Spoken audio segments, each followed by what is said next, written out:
8 सितंबर 2025 का वो दिन था, जिस दिन दोपहर के तकरीबन सवा 3 बजे 15 जेट कतर के दोहा शहर में दाखिल होते हैं और ये उस मुकाम पर आते हैं जहां पर ज्यादातर एम्बेसीज मौजूद थीं और उस जगह पर एक स्कूल भी था। ये 15 जेट्स वहां पर आकर तकरीबन 10 हमले करते हैं और बताया गया है कि तकरीबन 10 मिनट तक ये हमला जारी रहता है। अब खबर रदा एजेंसी ये बताती है कि ये जेट्स 2000 किलोमीटर का फासला तय करके आए थे और हमला करने के बाद भी 2000 किलोमीटर का फासला तय करके वापस गए और वापस जाते हुए ब्रिटिश और अमेरिकन सिक्योरिटी सोर्सेज से इन्होंने रिफ्यूलिंग भी की। अब इसको देखकर यूं नजर आता है कि जैसे एक बंदा बड़े ही आराम से आया, अपना काम सरंजाम दिया और बड़े ही आराम से चला गया। अब नजर तो यूं आता है कि जैसे गदर का कोई शायद वाली वारिस ही नहीं था। अब यहाँ पर मिडल ईस्ट आई के नाम से एक जर्नल है जो कि ये रिपोर्ट करता है कि जिस वक्त ये हमला हुआ तो उस वक्त कतर के एयर डिफेंस सिस्टम पर, जो कि American establish air defence system है, उस डिफेंस सिस्टम पर तमाम अमेरिकी फौजी तैनात थे, जिन्हें पता भी चल गया कि ये मिसाइल्स या ये जेट्स आए हैं, लेकिन उन्होंने जानबूझकर यानी उसको इंटरसेप्ट नहीं किया।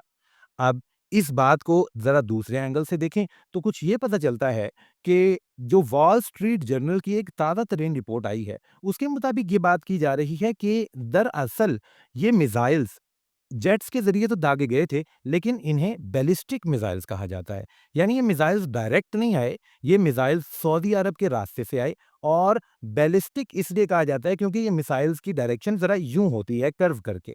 अब उनके मुताबिक ये था कि इन मिसाइल्स की जो रेंज थी, वो सऊदी अरब के एयर डिफेंस सिस्टम की रेंज से ज़्यादा थी।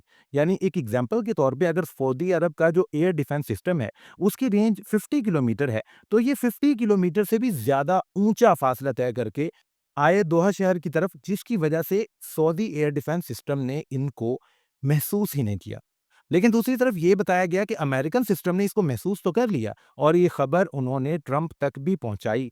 तो ट्रंप ने कहा कि कतर के आला हुकाम को इसकी खबर दे दो, लेकिन तब तक बहुत देर हो चुकी थी, क्योंकि आपको भी बताया कि जब एक मिसाइल निकल जाता है तो हमारे पास घंटों का वक्त नहीं होता उसे रोकने के लिए। अब आइए इस टॉपिक को जरा गहराई से देखते हैं। दरअसल कतर का सालिसी किरदार यानी सुलह करवाने वाला किरदार पूरी दुनिया के सामने मशहूर है।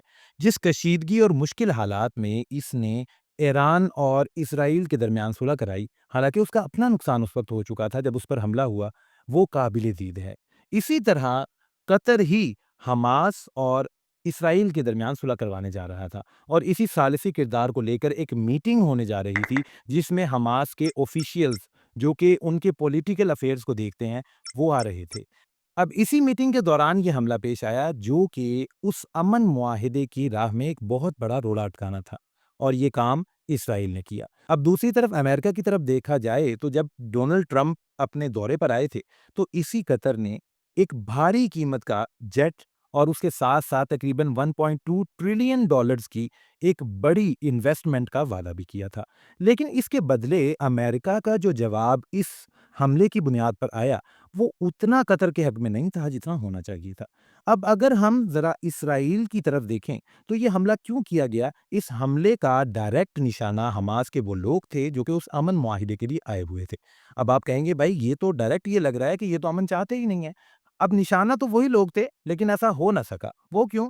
कि यहाँ एक रिपोर्ट हमें बताती है कि असल में जो लोग उस मीटिंग में आने थे, तो उनकी एक स्ट्रैटेजी है जिसकी वजह से वो बच गए।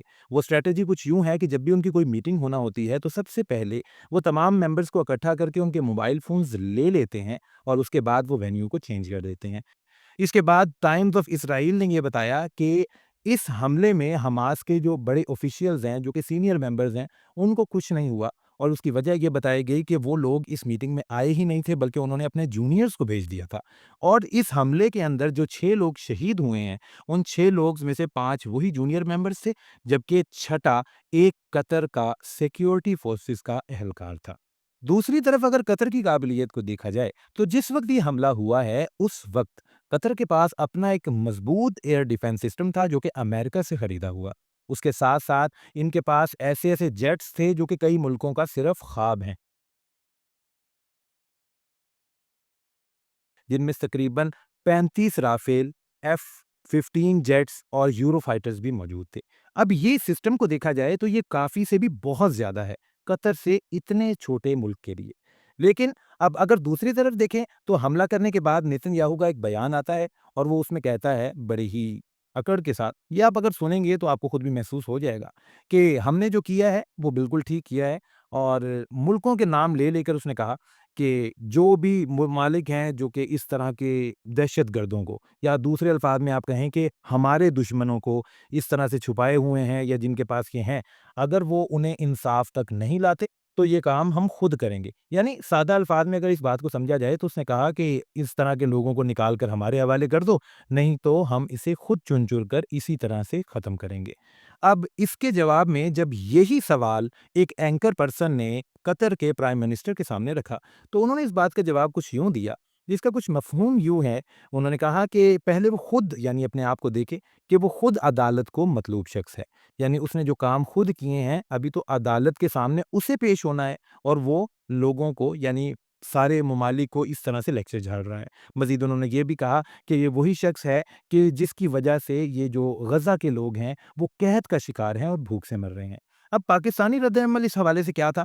कई ममालिक ने फ़ोन कॉल्स पर यानी राब्ता करके कतर के साथ इज़हार यकजहती किया। उन ममालिक में पाकिस्तान भी शामिल है, लेकिन पाकिस्तान उन चंद ममालिक की लिस्ट में शामिल है जिन्होंने इन पर्सन यानी खुद जाकर कतर में, दोहा में अपने इज़हार यकजहती का उनके साथ इज़हार किया। यानी इन पर्सन विज़िट करना लाज़मी नहीं होता, लेकिन ये वहाँ पर लाज़मी हो जाता है जहाँ आप किसी को बहुत ज़्यादा अहमियत देते हैं या भाइयों की तरह समझते हैं। और ये काम खुद हमारे प्राइम मिनिस्टर शहबाज शरीफ ने किया। इसके बाद मुस्तकबिल में इस हवाले से अगर हम देखें तो कतर ने इस बात को लाइट नहीं लिया और अपने बयानात में भी उन्होंने ये कहा कि हम अपने हिफाज़त का यानी जवाब का हक महफूज़ रखते हैं। और मज़ीद उन्होंने ये भी किया है कि उन्होंने एक इस्लामिक समिट यानी एक तरह की एक कॉन्फ्रेंस बुलाई है, जिसमें अरब और इस्लामिक ममालिक हिस्सा लेंगे। ये कॉन्फ्रेंस आज इस वक़्त जब मैं ये वीडियो रिकॉर्ड कर रहा हूँ, 14 तारीख और 15 तारीख इन 2 दिनों में होगी, जिसमें पाकिस्तान की तरफ से नायब वज़ीर-ए-आज़म इसहाक़ डार साहब भी गए हैं और कल के दिन शहबाज शरीफ भी उसमें जो है वो शामिल होंगे। मज़ीद आप इस हवाले से क्या सोचते हैं या आप इस वीडियो के बारे में, इस टॉपिक के बारे में क्या सोचते हैं? अपनी राय का इज़हार, अपनी कीमती राय का इज़हार कमेंट्स में ज़रूर कीजिएगा। अपना रखें बहुत सा ख़्याल। अल्लाह हाफ़िज़।